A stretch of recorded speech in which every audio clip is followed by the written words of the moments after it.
Wise.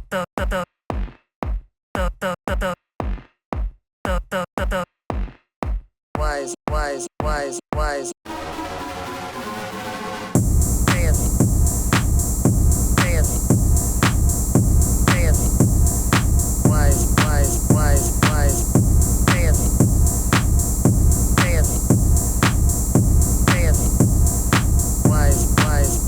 Wise. So saith the wise among them. Welcome back to Mages and Murderdads, the show where we talk about the end of Act 2 of Baldur's Gate 3. I am Cameron, and with me here is Danny, who plays Balthazar. And I play Ticklevar. Wah! It's true. What does I don't think we've ever talked about what is the timbre? Whatever you're about to say cannot possibly be true. What's the timbre of like Ticklevar's voice? Like what is that like? Wah. I don't know. I don't think he has one. Like I'm going to throw like a scenario at you. In the first two games, he sounded like this. And now he sounds like this.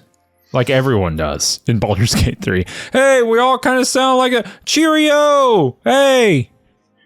Yeah, and I guess that's my question's trying to get to your headcanon of the voice and not like the limited palette that we have been dealt in Baldur's Gate 3. We had a little bit better palette. I don't think I have one. This is like people who can't rotate a 3D cube in their head. Mm-hmm. I don't know what RPG characters sound like external to what they are depicted as in the thing that exists. Mm-hmm. Like, do you have one for Balthazar? Yeah. What is it? It's like a way coarser Macho Man. I think we've gone through this.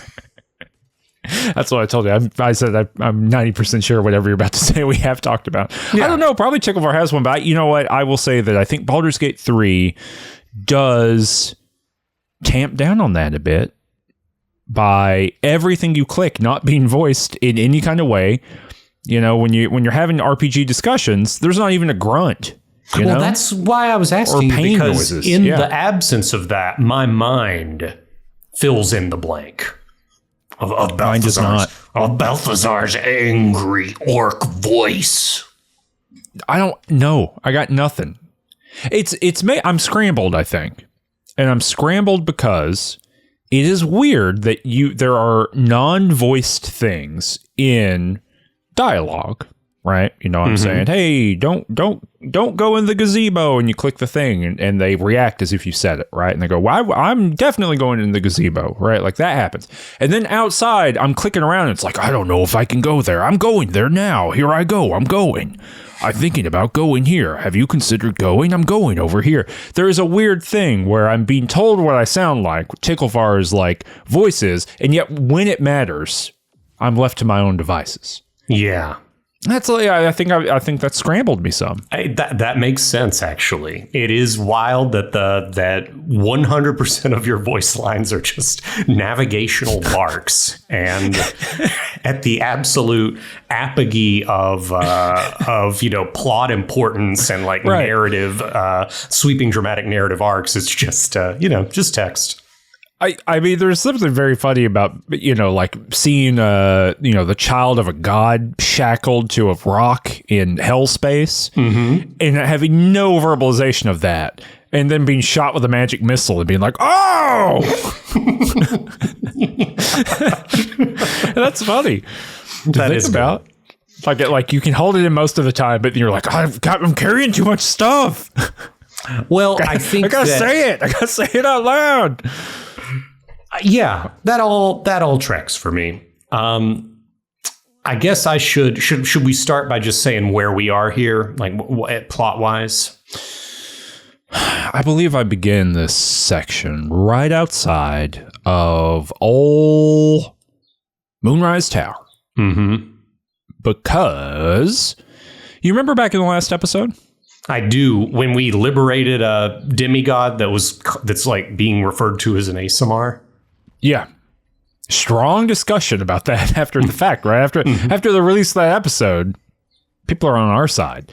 I'll also say in the informal poll of yes or no, got a lot of no's. Yeah. So, notable for that. But within all of that, what you just said, I think right before we went down into the hole where the so-called ASMR lived, right before we did that, we got a little pop-up that said, like, are you sure you want to do that? You sure about that? The world state's going to change. Hey, Andy, while you were down at the soda pop shop, the world state changed. Shit. That does happen once every Andy Griffith episode. There is like I want to do a full series edit where that box pops up at the correct spot in each episode. And then you just see like a superimposed mouse pointer being like, okay, we're ready to change world states.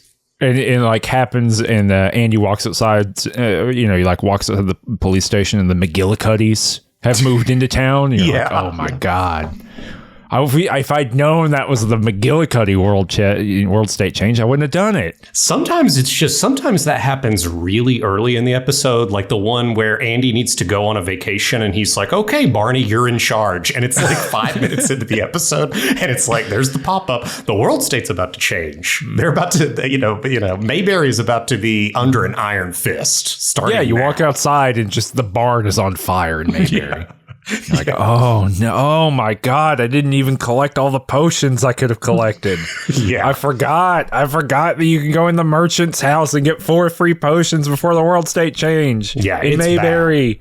Bad. Oh, before the world state change in season 3, episode 2. Oh, yeah, that would be good. When you do that, presumably what happens is that people get ready to assault Moonrise Tower.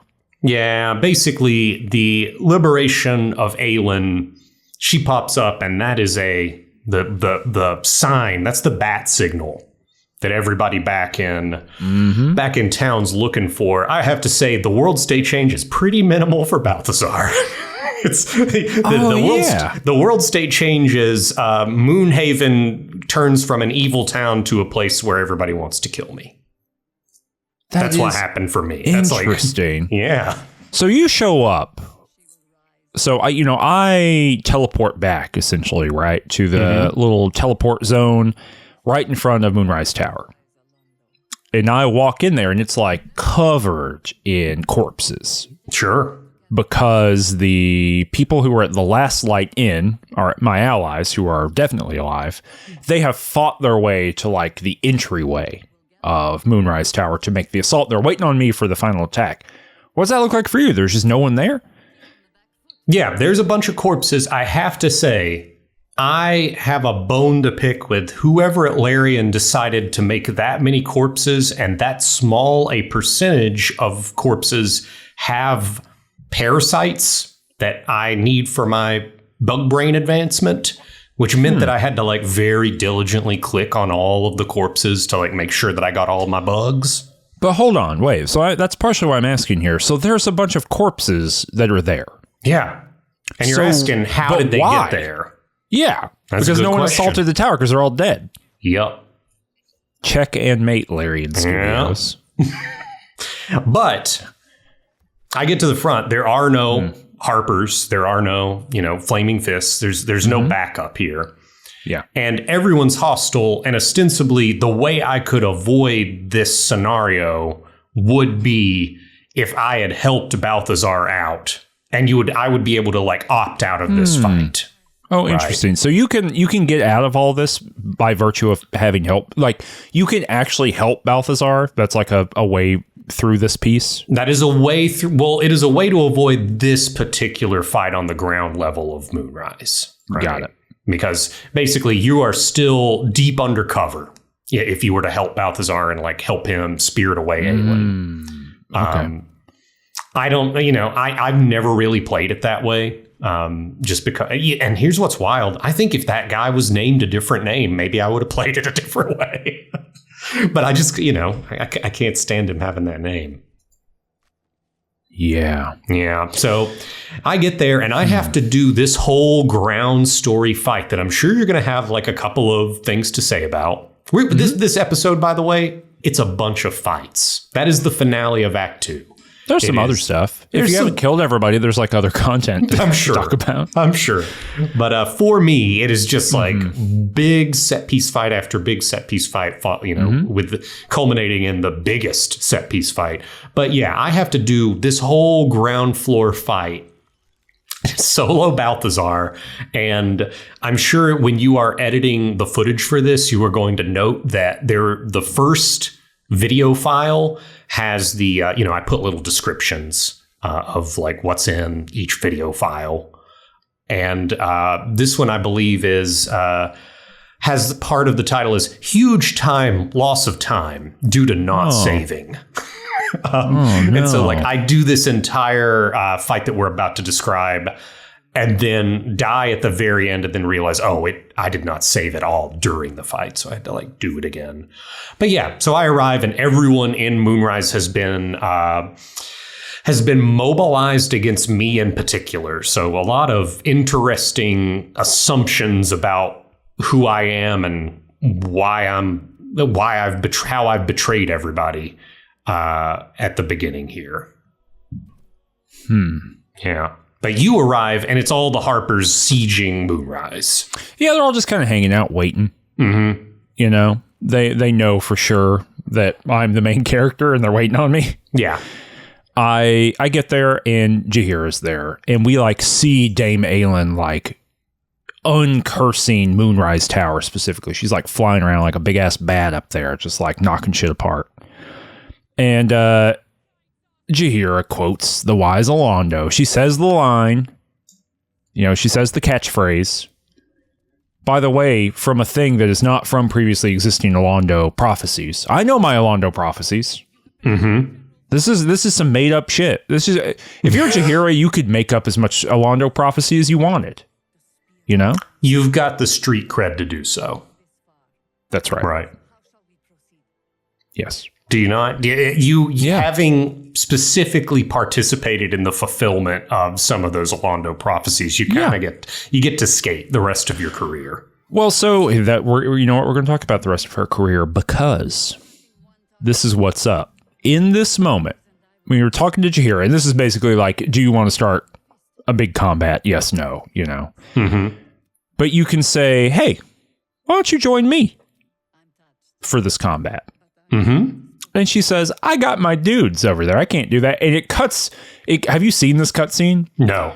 It like cuts over. She's like, I would. Thank you. But I've got my own people. And it cuts over and it's the most ragtag, dumbass group of Harpers you've ever seen in your life. It's like 3 guys just like standing around and they all look like they're like 20 years old. Just 3 red shirts is what you're telling me. Yes, they're green. They're green shirts if you're a Harper. But yes, it is 100% that vibe. And it's just like, yeah, they are. They're going to die. But it's so funny to cut over there and be like, Jaheira's previous adventuring groups were like her, Khalid and the son of a god. No, but even before that, Gorion. Right? Oh, sure. Yeah. Right. So that was like their first adventuring party. Mm-hmm. Gorion, her, Khalid, others. Right. And then, yes, the second one, the child of a god. Right. Her husband again. Like Minsk, all these people, right? And then again, they like went to hell and beat ass up and down. They like freed an angel, all kinds of weird shit. They killed a monk one time, just doing all kinds of stuff. And it's like, yeah, here's Jaheira's new party. Those guys, they're level 4. They're level 4 and they're about to yeet themselves into a Hunger of Hadar aura and die. You're more right than you could ever know. But the interesting part about it is you can say, and this is what obviously the route I chose, I said, they could probably take care of themselves, right? We could hang out, right? And she goes, okay. And I think the difference here, I'm not 100% certain, but I think the difference between those things is if she is like computer controlled versus you controlled. So she is me controlled, which is quite fun. And then we just assault. You got there's kind of a big entryway into Moonrise Tower, and there's like a little, it's a castle, so there's like a little hallway, and it opens up to a big entryway, and you just got to fight your way in there. I think this is the best fight in the game. It's pretty darn good. It's just like up the middle, fun fight. about, there's reinforcements that appear. It's very different, in terms of like what kind of creatures you're fighting with and what their skill sets are. There's people up in the rafters shooting down, and you have like 20 people you're pushing in with, and they've got an equal number pushing back. I just think it's like good stuff. Good old-fashioned like turn-based combat. I think that what's interesting is I don't think that this is like super qualitatively different than... This just feels like the assault, that initial fight at the Emerald Grove gates to me, but like way, way higher in scale. And also I got to experience like the raid on the Druid Grove, and in another playthrough, I got to experience like defending the Druid Grove against the raid. Yeah. And those like are a little bit similar, but you're right. There's some like big set piece enemies here. We've got like a big bugbear guy. We've got some gnolls, if they survived, some narrative elements from before. And then Zrel is around. Did you, when you entered, did you have like a dialogue with Zrel? No. Yeah. So Zrel was still upstairs for me. Interesting. So yeah. Zrel for me is like this fight kicks off with her addressing me and like, I guess this is the game being like, hey, right. We are justifying. I'm perhaps she reads my mind, right? And is like, hey, we know you betrayed everybody. Doesn't specifically say she intrudes on my mind, but yeah, I think you're right. I think it is being in the position of trying to assault this location. You're at such a huge tactical disadvantage in this fight, just given the spell abilities of some of the opponents. Like there's a lot of warlocks on the other team, and they really utilize area effect spells and vision denial like almost optimally. It's pretty good. Yeah.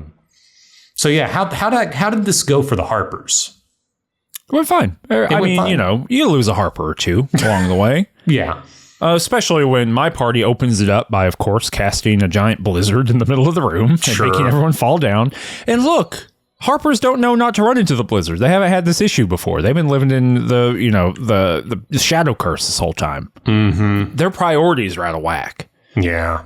Yes, Hunger of Hadar is immediately cast on my entire crew with 15 people, and as soon as people run out of Hunger of Hadar, they're being shot with arrows repeatedly. Mm-hmm. Yeah, it's hard for everybody, okay? But so we lose our Harper too, but crucially not Jaheira. Which is apparently a big thing.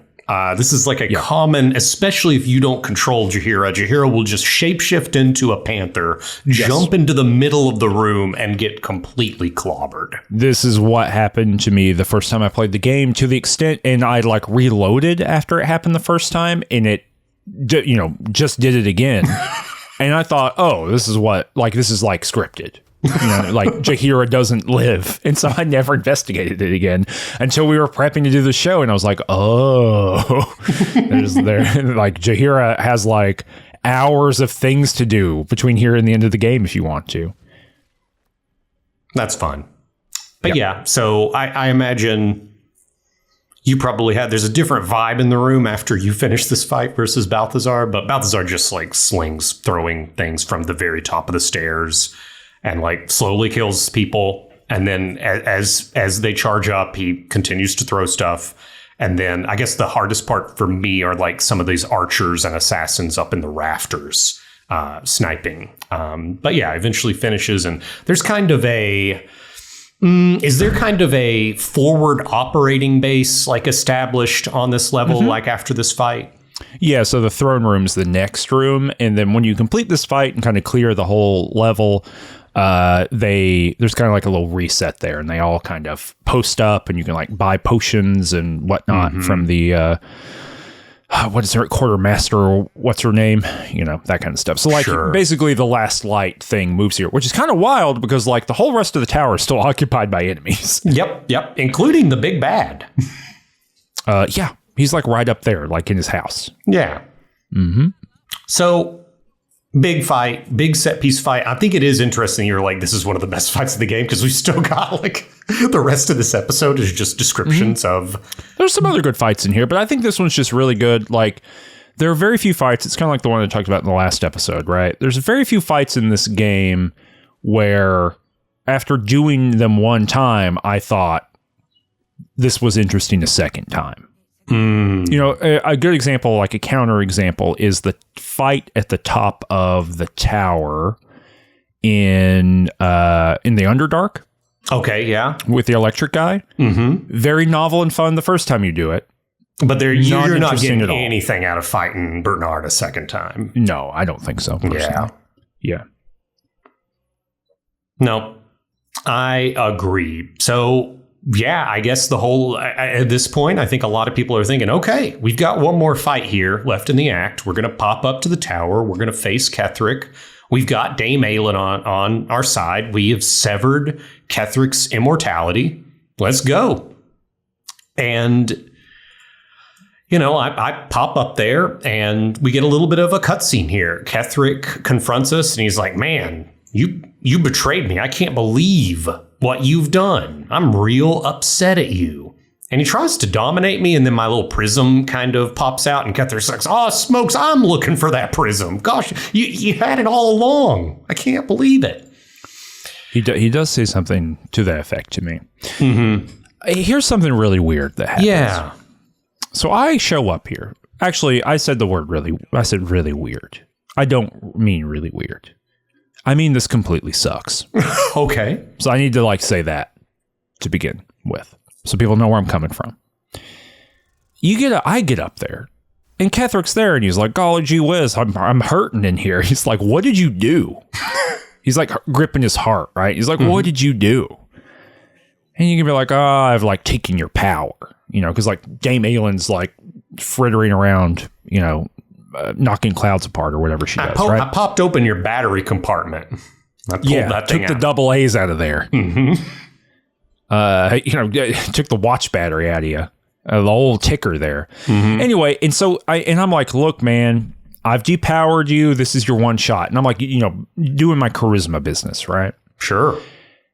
He gets down on his knees and he's dejected, right? He goes, oh, he's like, all this power. He's like, I had so much power and now you got my ass. And I said, Ketheric Thorm, I have the option again. And I say something to the effect of listen, there's still time, we can make this right. We can just surrender. Dame Aelin flies out of the fucking sky and stomps down on the top of the tower. And he gets so pissed about that he forgets all those charisma checks I just made. Oh. He stands up and starts shooting death light out of his body and making us fall down and shit. And then I got to fight him. I wonder. That sucks. Yeah. So this is a little bit of, we have not played the game a billion times, and this playthrough or this podcast is not about the Doctor Strange. I have seen every possible way that this pans out. It's just not within scope. We're talking about a playthrough, but there are obviously a lot of ways this can go, and certainly you can get to the point here where you come up to the tower and you are confronting Ketheric with Aelin still in custody, right? With Aelin still imprisoned. And I wonder if this is the game being hinting, hey, there is a way to talk to him, but because you freed Aelin is going to crash your party. But is there a way for her to be, as you just said, in custody and not powering him? Yeah, I guess not. So it really is just the game thumbing its nose. It's the most DM ass I've prepped this boss fight though. Yeah. I was very frustrated by it in a way that this game has not frustrated me in this style, very much over the course of Had it just not given you the ability to do the charisma checks, you wouldn't be as frustrated. Yeah, right? Just have him be like, no, I am strong. It's literally his power at being pissed off at his daughter's girlfriend is so strong that he came out of depression. Oof. That's true. That's what happened. Yeah. I don't know. It's not even the game is bad. I'm not even saying that. It's just that's disappointing, right? I feel like that I was given the breadcrumb of this being able to go a different way. I feel like charisma should allow me to make him so depressed he won't fight me anymore. I think that's interesting. That's good gameplay. to me. Yeah, it's that's interesting. I don't get checks. I don't select the options that could even give me checks here. I think I do. I think I opted out. I'm looking at the footage. I opted out of even an intimidation check.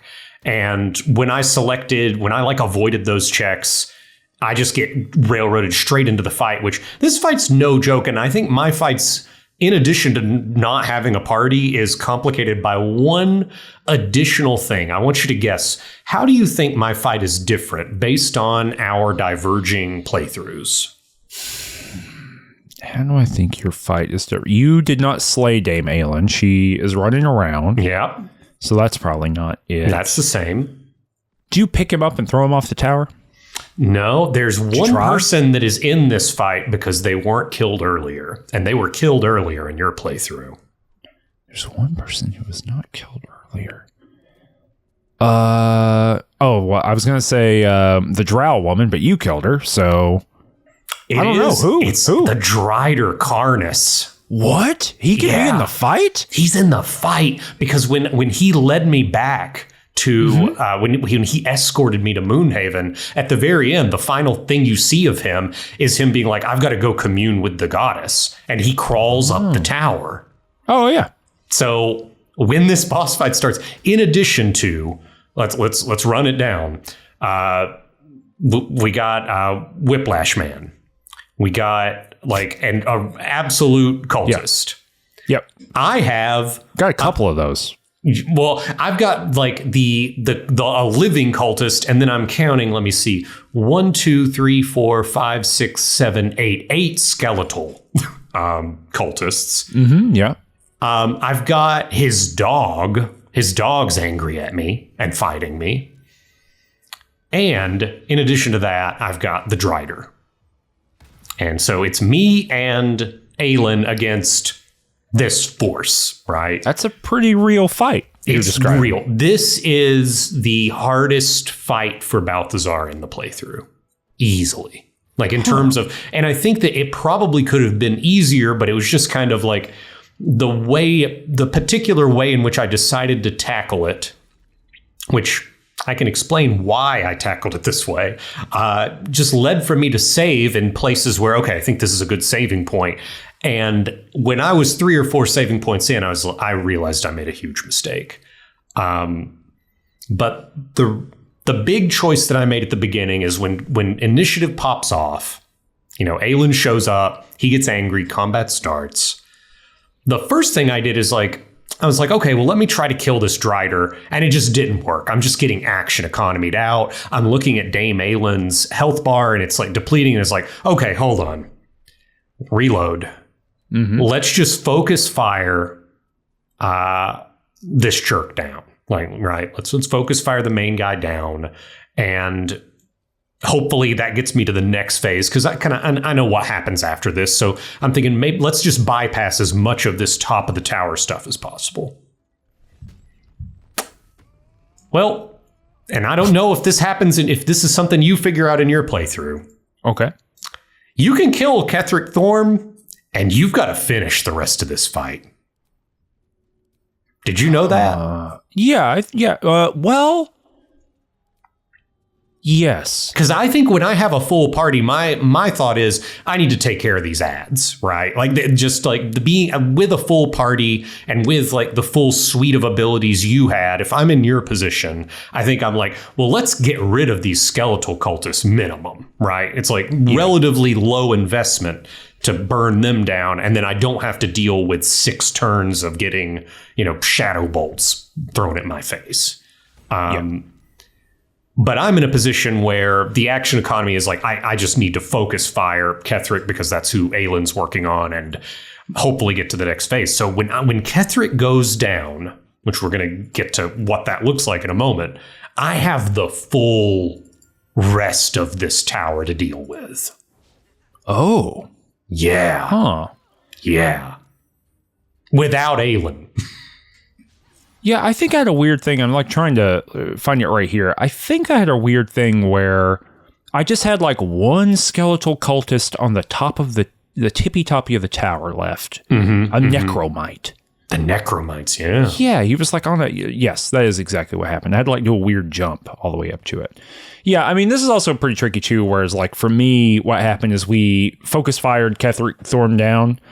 It went to a cutscene where he had somehow like whooped our ass. Did this happen to you? when you get to the cutscene... Goofball energy. Yeah, when you get to the cutscene, Dame Aelin's flying around, and Ketheric's like about to lose, right? So he's like, oh man, I got to tap into the full power here. He gets some real magic going, and a giant tentacle pops out of one of the spires of this tower and slaps Aelin down, and then he's gone, and then he leaves. He like pops down a hole. Yeah, this is awful. Why do this? You know what I mean? Like, why? I don't know. I just don't understand. There's like so many ways to do these experiences and so many ways to kind of like push this around. And your way of doing it is like the ultimate DM railroading. It the really last is part of the act. It's very strange. To me. You have said it countless times during the Act 2 stretch here. This is so 5e module. Yeah. And I have to tell you, when you have big set piece fights that are kind of contemplated in the modules in the tabletop, you gotta railroad. You don't get to use all of that content without railroading. And that is how this whole sequence works. When you beat Ketheric Thorm at the top, it's like, oh, you don't really beat me. Giant tentacle teleports Dame Aelin away, and then I am gone. And the end result is Balthazar facing down a Drider. Oh my God, there are more necromites somehow. There are necromite eggs getting popped around. So now I'm up to, when Ketheric dies, it's 1, 2, 3, 4, 5, 6, 7, 8, 9 necromites. That's a lot of necromites. That's a lot of necromites. So I'm thinking, well, I know what I need to do. I need to like go down that pit. I can't go down the pit. I spend a whole 2 turns jumping over the pit to try to like leave combat. And it's like, you can't jump down here. You can't jump down here while like these enemies are around. Yep. So that's my next hour of my life, is like slowly using up a lot my big cache of resources of like haste, misty step, invisibility potions to like solid snake my way around this map and like appear and then throw a bunch of javelins to kill some necromites and then appear and then like, oh, turn into the slayer form and maybe kill the his dog, his faithful, canine. This really, every tool in the toolbox had to get popped out for me to get through this particular portion. It's something. It's something. That is the best way of putting it. Yeah. I think that I will say this. I'm glad it was me that did this and not you.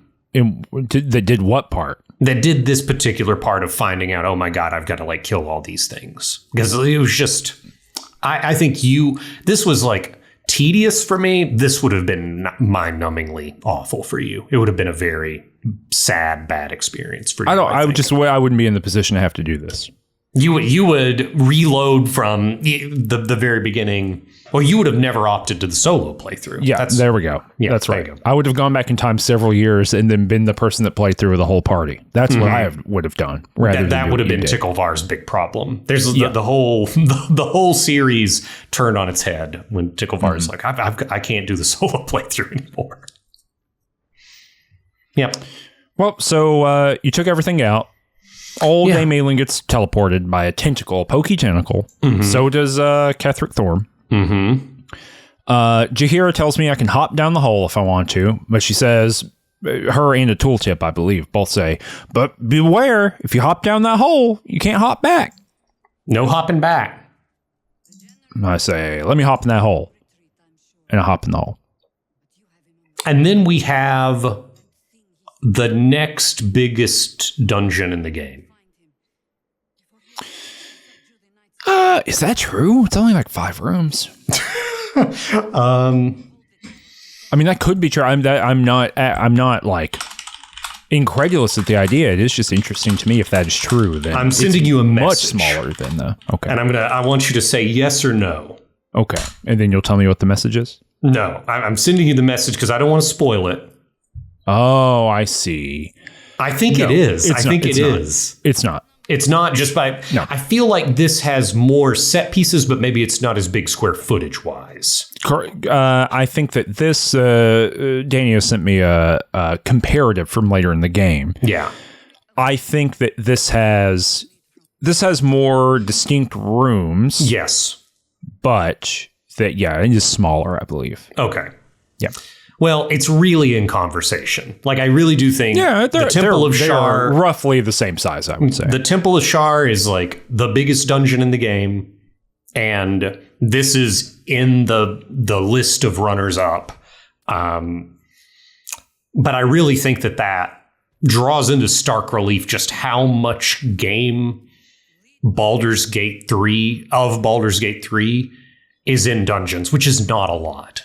Like this is not a game that takes place in dungeons. I think that you're just in a dungeon of some kind much more often in BG2. Yeah. Yeah. Everywhere you go is a dungeon. Basically. Yeah. You know? Mm-hmm. So yeah, we're down here. You could have, as I mentioned a couple episodes ago, back when we talked about the prison, you could pop into a little preview of this area, kind of behind a wall. Earlier. But you couldn't really interact with the final stuff here. Big asterisks, there were some speed runs under a certain patch that could... Basically, you could just run straight to Act 2, then run straight to the prison, jump down the well in the prison, and there was apparently a way to Misty Step behind, through a semi-transparent wall. And you could get to the actual plot end of Act 2. It was only taking like 20 minutes. I'll say I'm going to feel free to spoil a possible way the game ends later because it is not something you've interacted with because Gale is not in your party. Oh, I've done this. Gotcha. Yeah, I did the first time that I played the game.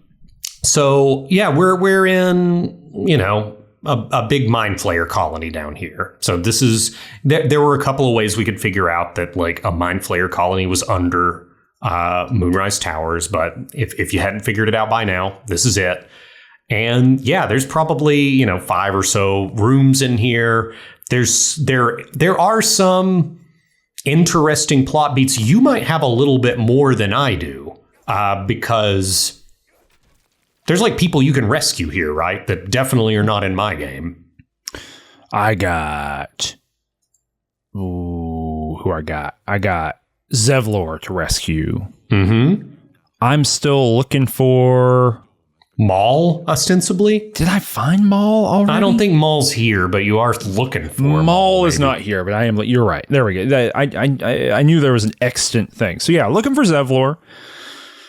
You wander around this little intestine pit, and look, maybe we don't want to undersell this. This is pretty cool. If you haven't seen it before, right? Like if you haven't gotten the preview before, it's pretty neat to jump down in here and be like, oh shit, there's like a mind flayer colony down here. And even though it's not as grand in scale as the Temple of Shar or the Gauntlet of Shar, I will say it's a little bit more dungeon feeling because you can't rest down here. Which there's not a lot of places in the game where that's true. Oh, that's true. Yeah. Because you have to use the thing from the beginning of the game, which is like the freshen me up pod. Yeah, sure. But you can tell because there aren't many places in the game where there's a red outline to the mini map that kind of like indicates, hey, you can't rest. So be careful. And that really does change the whole vibe of this place. You think it's because the floor bites you when you're sleeping? Yeah, it just digests you, right? Yeah, that's why I wonder, right? Because it's a big... I really like to, and this is maybe something we said the first episode of this, but I don't remember if we talked about it or not. I like that there is a visual consistency between the Baldur's Gate 2 Mind Flayer colony and this Mind Flayer colony. Obviously, that thing's like all... it's like weirdly symmetrical, and it's also all like in one dimension because it's a 2D map. Sure. But there's a flavor to it. It's a big circle again, right? No, I think that if you look at the map, if you like go to the map screen, there is a resemblance. There's absolutely a resemblance from my memory of the old Mind Flayer locales. Just like it's got this organic look to it. It's kind of a big circle, but there are circles within the circle, right? Yeah, it works. I think it is a really nice nod. Yeah, I think it's fun, and so I like running around in here. I don't know in what order do you want to talk about the things that are here? I've got a big one, and my big one that maybe we can wait till the end is based around kind of like the living quarters of those oubliette torturers. Do you kind of know who I'm talking about? Say more. There is a person named Cressa Bone Daughter. She's got a pointy hat. And there's kind of like... Yeah. So let's save that for she's the in end. the middle. She's in the middle. Okay. Well, so there's like a little chamber. There's a like Mind Flayer creation chamber. Yeah. And you can rescue Zevlor from that. And I believe I did that. Yeah, and Zevlor, if I recall, kind of admits to the fact that when the Tiefling refugees were attacked, the Absolute spoke to him and basically scared him off. Like that is what happened. He got bug brain powered. He got he was under the influence, and like he considers it a personal failing. And he did let the Tieflings down, but I think that I recall some dialogue about like basically it tapped into his fear from like the Blood Wars. I just remember he ran away. I'm actually looking at the dialogue right now, and basically he just like cut and ran. And then of course ended up getting captured anyway. There's a whole, if you have Will in your party, there's some whole stuff that can go down here. But oh yeah, do you know about that? No, tell me more, because I mean I've played this game with Will in my party. I just don't remember. Yeah, so you need Will here. Because once you go down in here, you can't swap out party members. So you need to have Will in your party here. And there is a cutscene earlier where Will's patron tells him, hey, you need Zayatora or whatever her name is. Yeah, Tizmora or somebody like that. Luckily, we don't have to remember how to pronounce her name because she doesn't appear in this playthrough. She's not in the game, yeah. She's not in the game. Anyway, you can bust her out. She's imprisoned here in the Mind Flayer colony. Yes, I have done this. I'd forgotten until you've mentioned this, but I have done this part. Yeah. So that also makes up some of the content. And do you want to talk about there's a little mini super hard fight with the Death Shepherd? Yeah, there's just what is up with you'll be wandering around and you just find a Death Shepherd and 10 undead hanging out. I don't know. It's weird because it's the same. Remember that happened at the Crash, or on the road path. Yeah. It's just sometimes they're hanging out. I'm not mad about this fight. It's an okay little fight. It is. I remember that's one of the tougher fights in your first playthrough, and a lot of it was because you can get to this point and be kind of lower level. Yeah. You can also come into this room poorly. There's 2 entrances to it, and if you come in the lower entrance through the door, that's a better way to take the fight because you kind of end up on the flank and you start close to them. If you come in the top level of it, there's kind of like a side door and a front door. If you come in the front door, they initiate combat with you from very far away, and that means that you get hit by the flyers. And it is very likely that the intellect devourers patrolling behind you end up coming into the fight and aggroing you. Do you think this fight is in the game just to explain why the winged horrors, what's up with them and where they came from? I don't know. Okay, so let me tell you. Because they're in here, right? They're the other ones that weren't up on the tower. This area, this is going to fill in some blanks for you. Okay. I don't know the blow by blow because not my playthrough. I haven't played the game through this way, but I have seen enough to know that the following is true.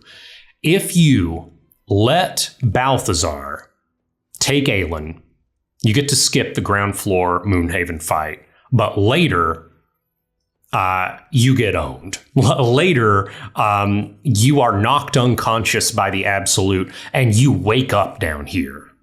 And Balthazar, and it's in this room, I'm pretty sure, and this is where you would have to fight Balthazar.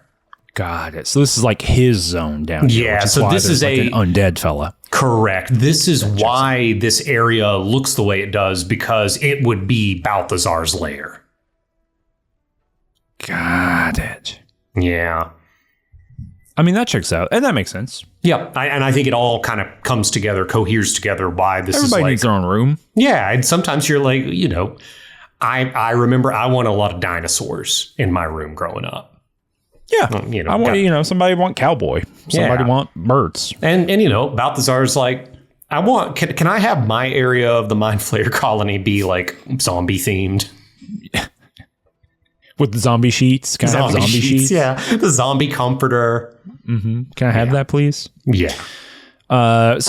Doing this room, there's one where there's a mind-controlled guy who just wants to be killed. Like the chopping guy. That's right. The butcher. Mm-hmm, the butcher.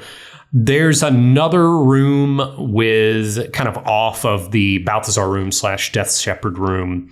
There's a head that you can plop brain jars into to like, and it's like the most convoluted record player ever. Yep.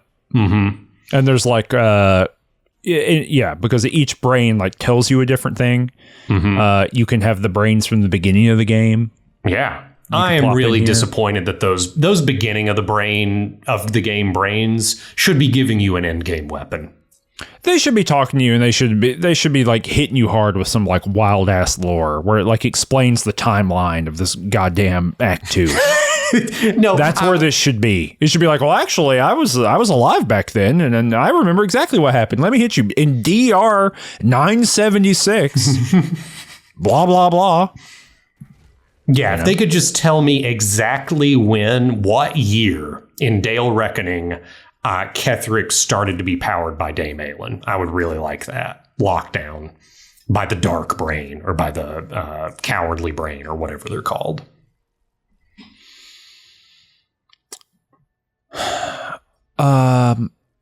There's also like a little puzzle here where you wire up a brain. Yep, we got to do the nodes in order to see a cool Illithid mural. And you pop in there and they... which is the Illithid mural from the beginning of the game? It is. I think so. And there's like a anti-psychic sword. Like, it's such a shame that sword is nowhere close to good enough for anybody to wield. The first time I played the game, I completed this puzzle, no problem. Mm-hmm.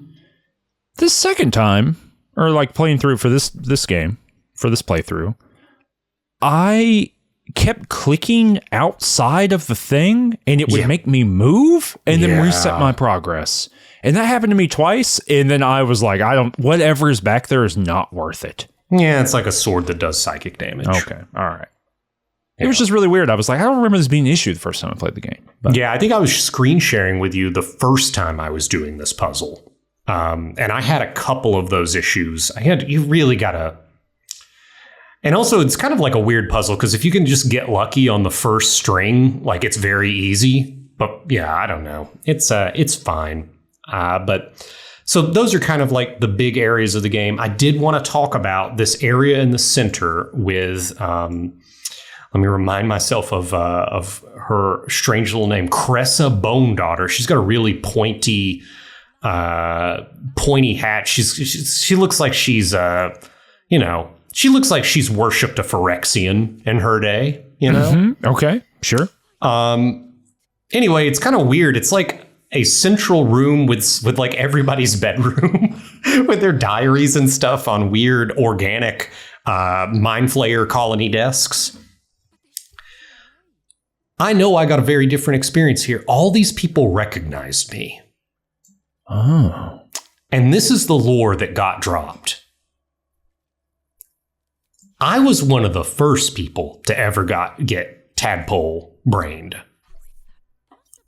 And everybody, and like Cressa was like, you know what? That sucks what happened to you. Because you were great. You were one of the big times. The lore that what gets happened to you? Yeah, so I got double crossed, big time. Do you By know? who? So I'm asking you, Cameron. Yeah. Even outside of this podcast, do you know what information is revealed here? Or No, I don't. I truly, I have not. I've purposefully, right? Like when the game came out, I didn't learn about Dark Urge because I knew we were going to do this, and I had no interest in playing the Dark Urge as my own playthrough. And I was 1,000,000,000% certain you would do it for the show. So I actually don't know anything about any of the Dark Urge stuff on purpose. So you hit me with it. Yeah. So this is the information that Cressa reveals in this dialogue. So she knows me. She reveals that I was one of the absolute first people that got infected. And she says, I wanted to keep you for myself, like as a pet, but they shipped me away. And I get the chance to kind of ask me, what's going on here? And Cressa says, because it's like, really, she's exuberant. She's really happy to see me. And she does say, well, look, you're not supposed to be here. But I will tell you, I remember when I found you, you were beaten black and blue on the floor of this sanctum. And it must have only been a couple of hours before a tadpole was placed in your skull. And how you got here was a total memory, but I stitched you up just enough to keep you alive and then placed you within your crib. And we had such a close bond. And, you know, I then ask, hey, were you behind it? Were you the person that actually infected me? And she said, I was not behind it. I don't know. But whoever did it, I'm glad they left you here for me. And she's kind of like, you know, I'm not surprised that you made it back.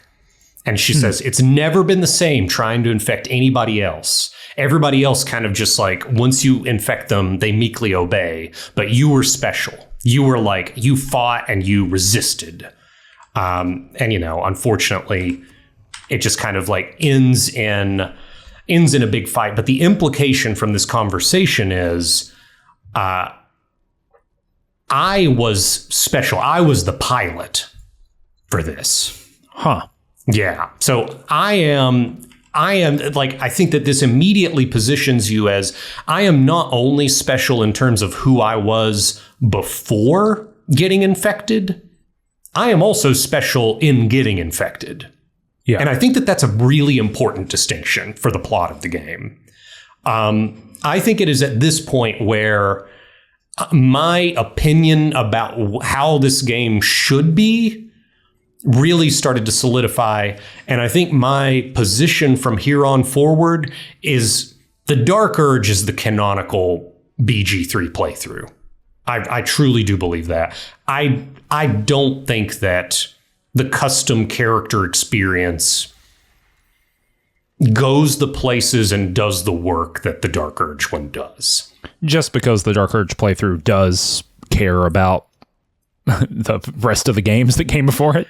Yeah, I mean, yeah, absolutely. That is and one seems of to have some like special care. In the way the origin character does not seem to be special, it sounds like you're describing this character as special in its kind of history in the world. The origin character has no history in the world. The Dark Urge has history in the world. It has history, but it's got the two prongs, right? It's got the history in the world, which is it's interacting with I'm a ball spawn, right? Yeah. This is what we found out in Act 2. Yep. But it's also my ball spawnness is interwoven with the plot, with the big prime movers of the plot.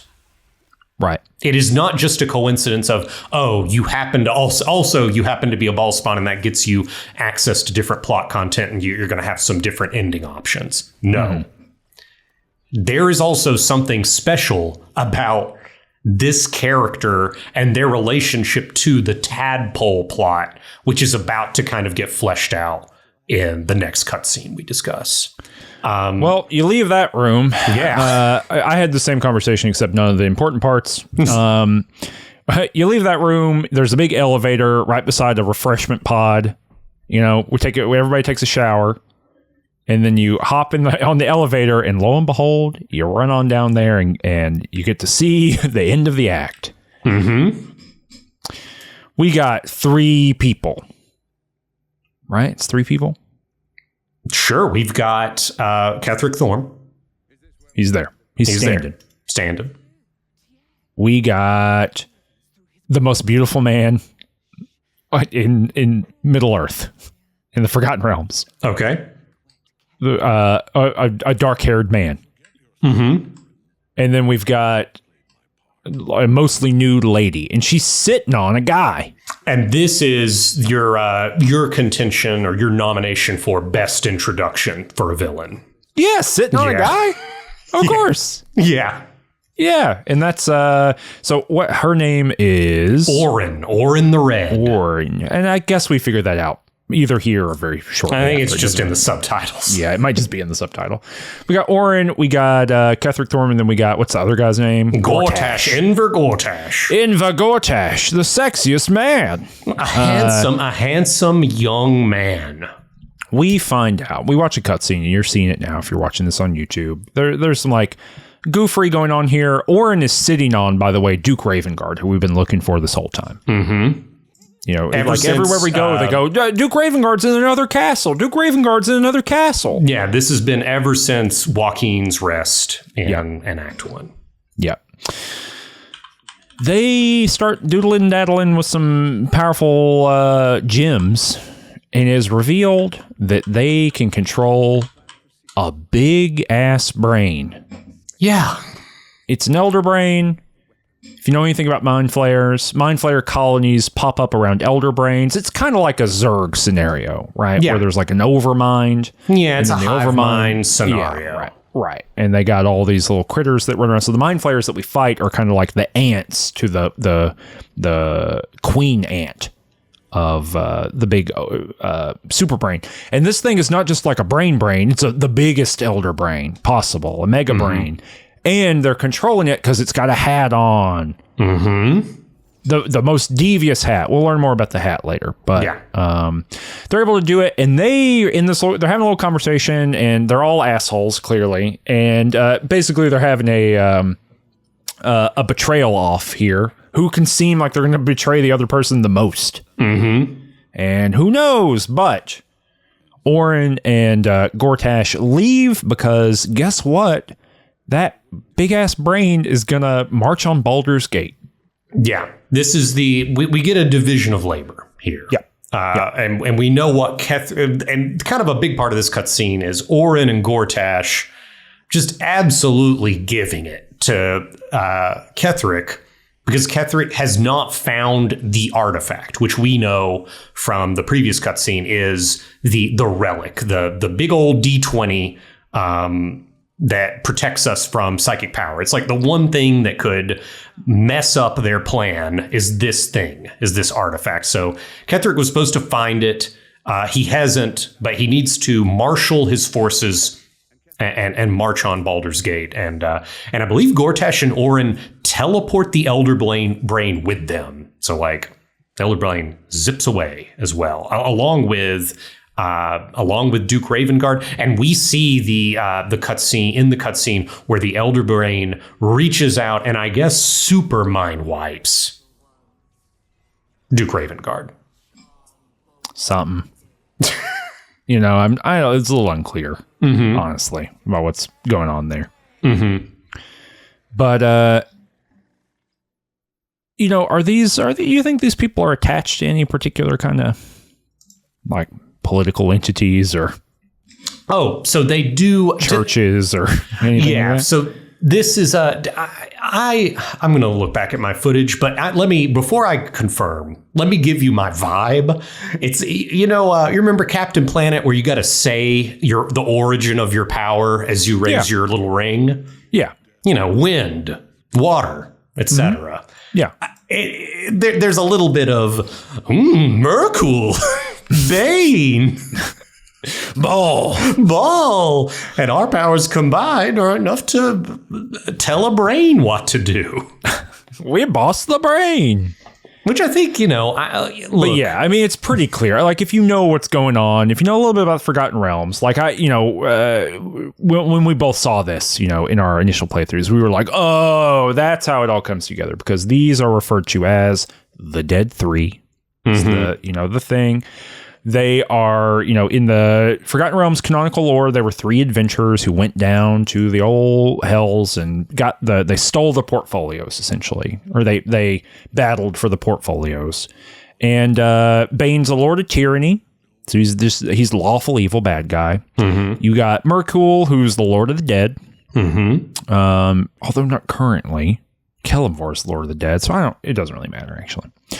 And then you have Baal, of course, the dead god, who is the Lord of Murder.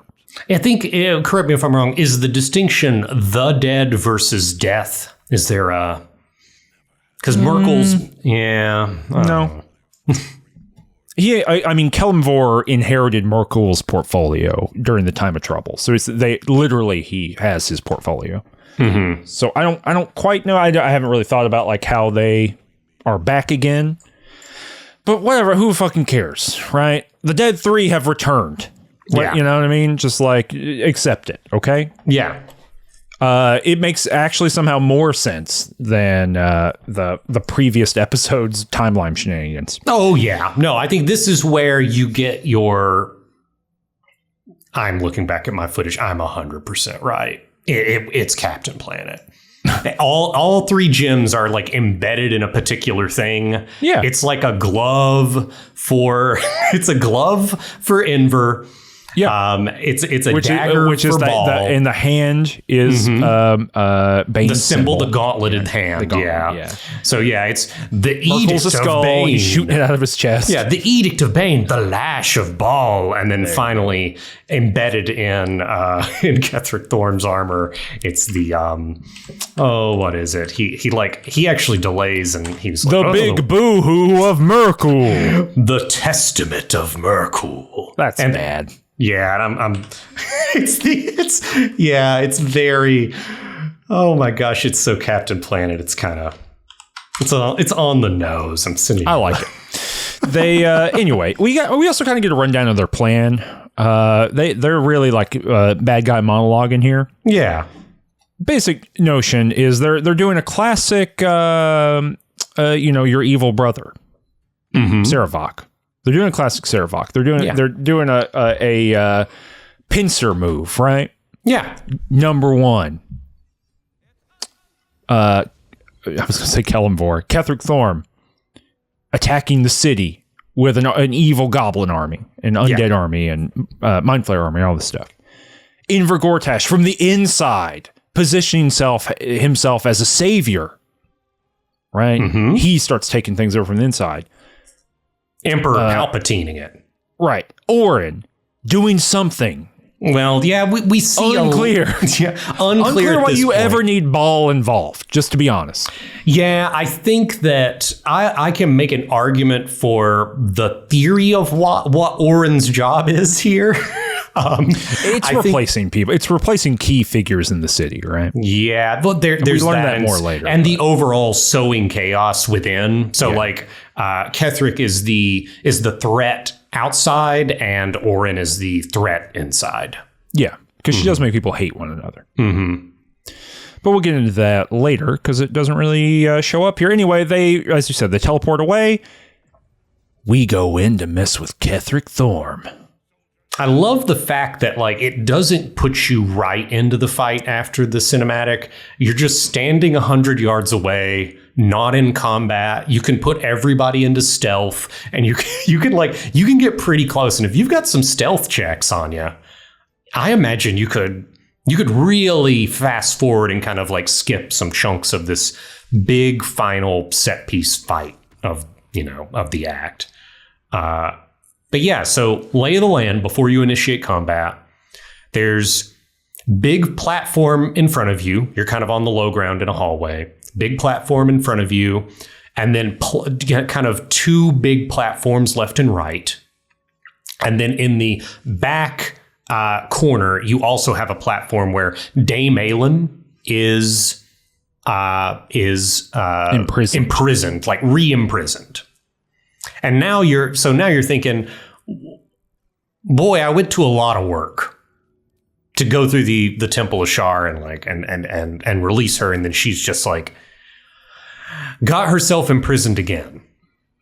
And this is the via DM fiat. Yeah. This is the biggest railroad of them all. Of like, it does not matter at any, like, no matter what you do, Dame Aelin is going to end up imprisoned in this room. You know. Yeah. Is what it is. It's not my favorite thing, I'll tell you what. Yeah.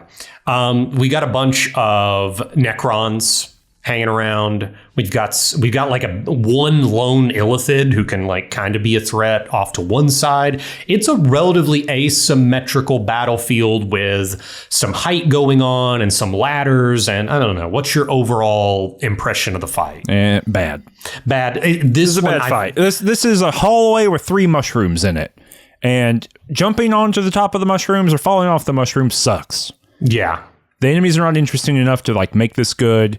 Maybe if this were another like assault of a position, it would be fun. But basically what happened is I just like sprinted up the middle, hopped up there, Ketheric Thorm, beat him up.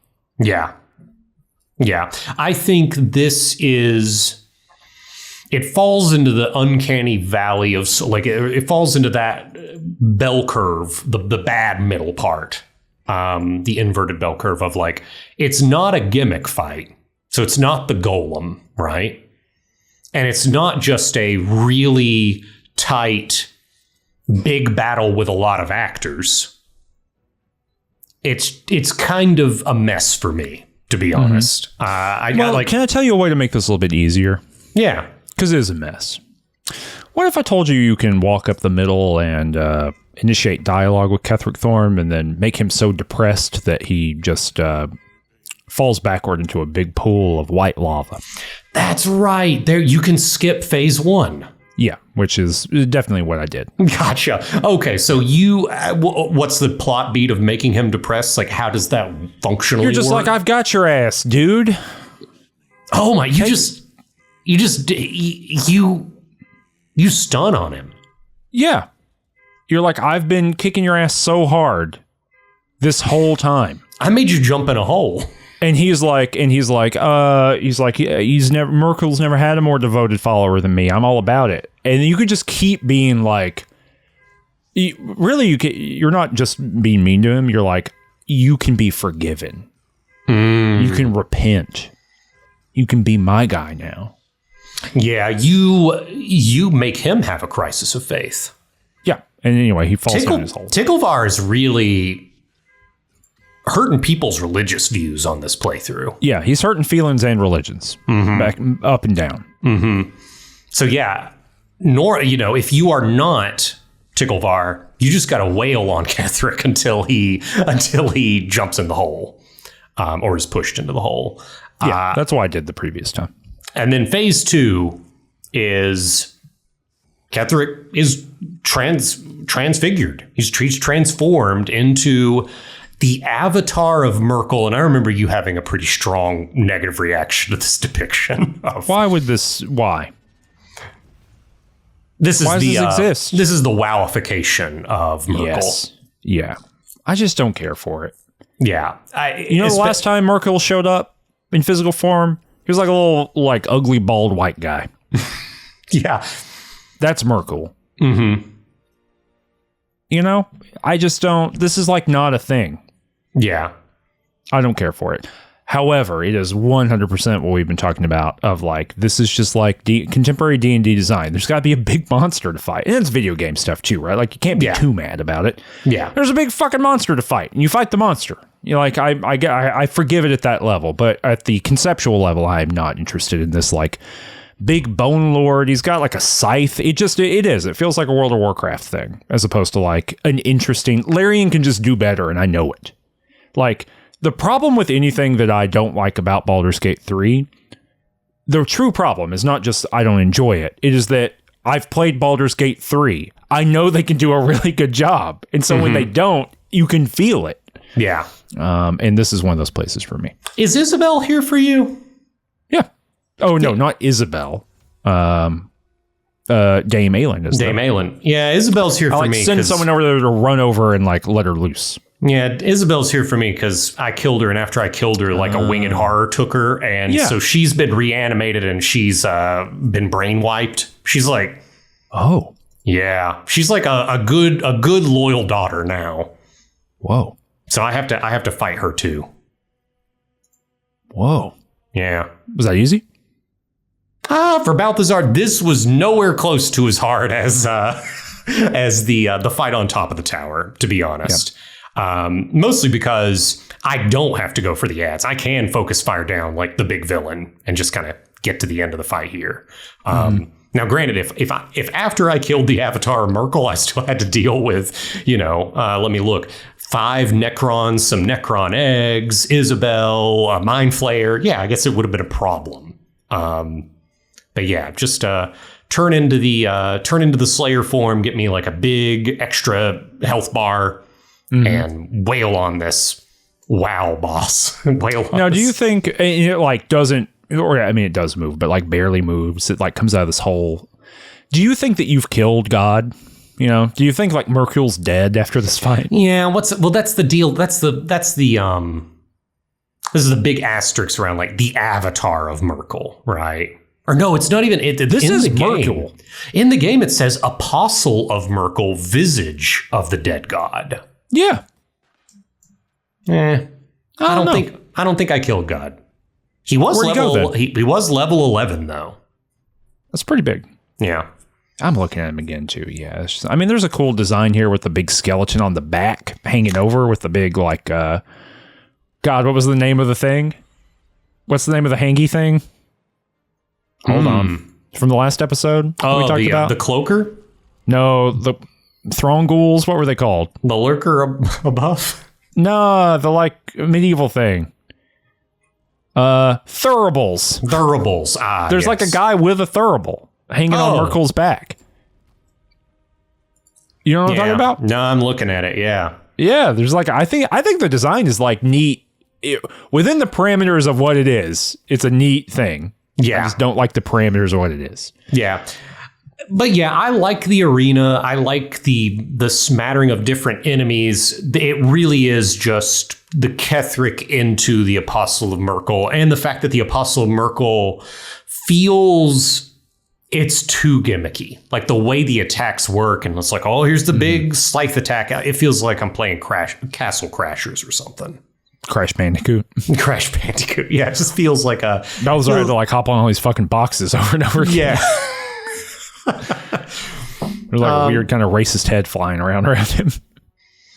But you kill this thing and you get your dream visitor appears. Yeah, you get the Orby. Mm-hmm. I don't know if my dream visitor appeared. I mean, you had to. Yeah, okay. Here he is. He's explaining facts. Yeah. Yeah. Then there's like a legit big ass purple teleporter that appears. Yeah, and it's like, you want to leave here? Mm-hmm. Yeah, and the teleporter takes you back to the ground floor of the tower, which kind of like replaced the town. It's like that is like the hub now. Yeah. And this is where,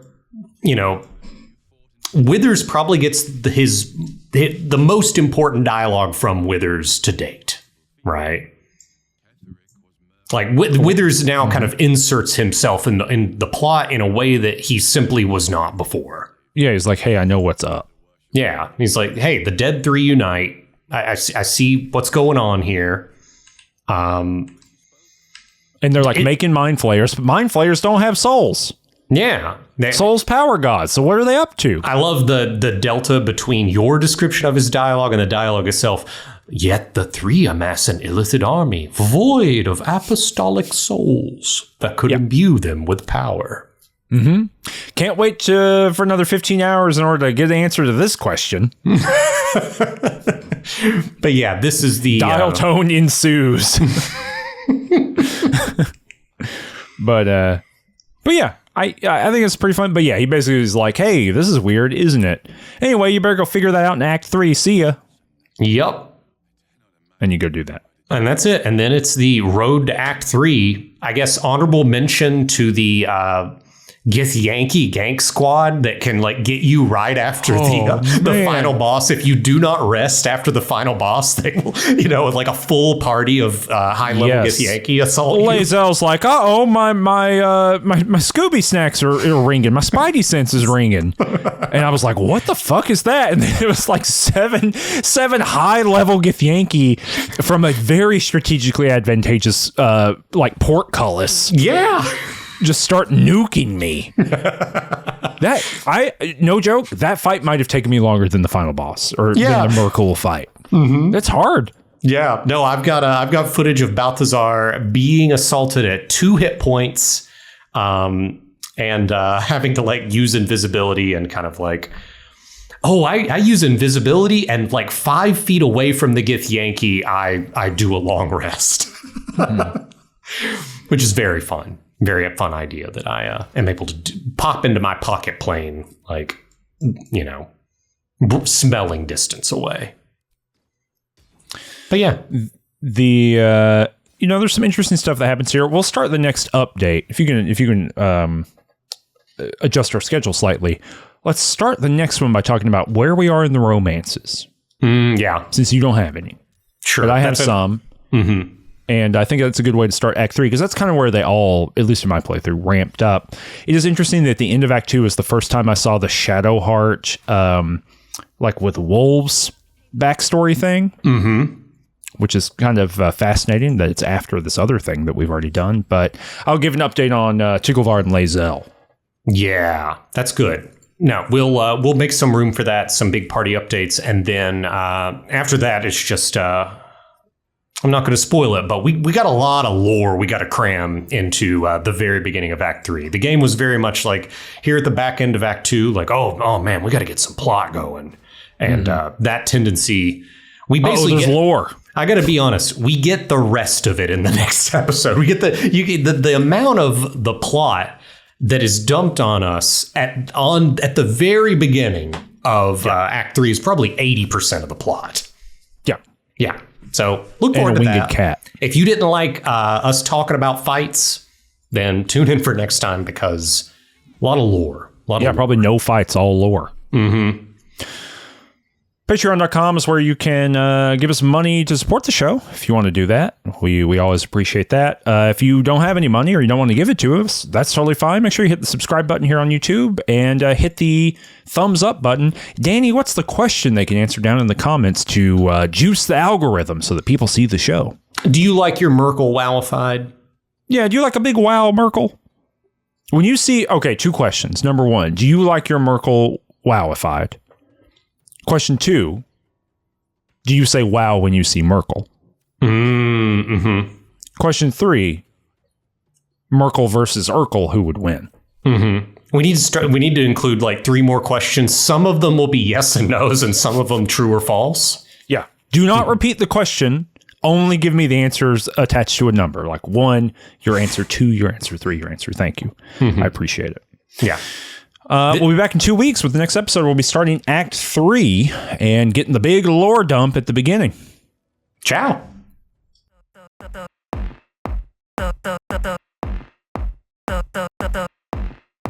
Wise.